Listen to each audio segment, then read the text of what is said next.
කැමරේ වටේට වගේ මගේ අතේ මේ පැත්තේ මෙන්න මේක කැමරේ. බත් කැමරේ. මේකේ යන්නේ හුස්ම ගන්න වෙන්නේ. ශ්වාස මේක අන්නසෝ ගලනවා. ආවාසය කවල් කියන්නේ යන ආවාසය. ඒකයි කරන්නේ ඒක කරගන්න වෙන්නේ. කැමරේ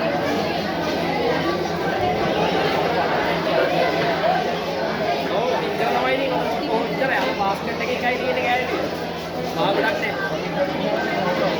ඔව් මේ සම්පූර්ණ සසරපස්සේ කරදවලා ඊට පස්සේ මේක ඇතුලේ නියුමෝනියා වෙනකොට මේක ඇතුලේ සෙම පිරෙනවා. කොවිඩ් එකේ තියෙන්නේ නියුමෝනියා තත්ත්වයක්.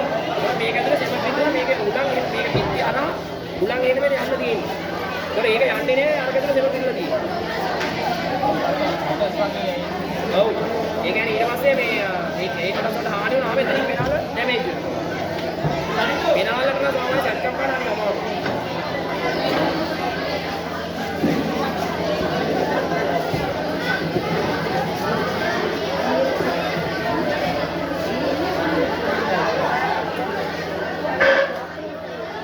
මේක තමයි මෙන්න මේ ටිකේ තමයි මේ ගෙඩිය වගේ කෑල්ලක් තමයි කටහඬ ඇති කරන්නේ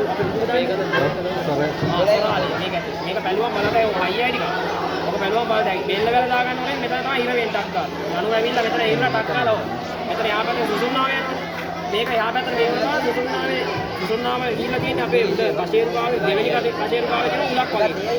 ඒක ගිහිල්ලා ගෙඩින්ම සුසුම්නාව යනවා ඊට පස්සේ බෙල්ල වල දාගන්න. මෙහෙක් කරලා. ඊට සුසුම්නාවට ඕනි අර දැක්කාවේ මේ මෙතන තමයි දිවහයි මෙන්න මේක මෙන්න මෙතන දිව ඇතුලෙන් මෙතන මේ තමයි උකුර මේකේ තමයි මේ දැන් මෙතන පොදුවේ ගිහිල්ලා මේක දෙකට බෙදනවනේ ඇතුලේ දෙකට බෙදලා සතර මාර්ගය වෙනයි ආහාර මාර්ගය වෙනවා යනවා මේ තියෙන්නේ මෙන්න මේ තියෙන්නේ ආහාර මාර්ගය මේ තියෙන්නේ මස් පටියක් වගේ තියෙන්නේ කෑම යනකොට මේක එක්ස්පෑන්ඩ් වෙනවා මේ විදි වෙනවා ඊට පස්සේ සතර මාර්ගයේ මේක රබරයක් වගේ මේක හරියටම අර මේ මොනවද අපි කියන්නේ වයිරින් කරනකොට දාන්නේ අර නවල ගන්න බටයක් ෆ්ලෙක්සිබල් හොස් මේක අතර දැනනවා දැන් ඒක ගිය දැනනවා මේ ඔබන්න දෙවිනේ මේක ඩැමේජ් වෙනවා අර උලන් ගන්න බැරි වෙන්නේ ෆ්ලෙක්සිබල් හොස් එකක් වගේ දාන්නේ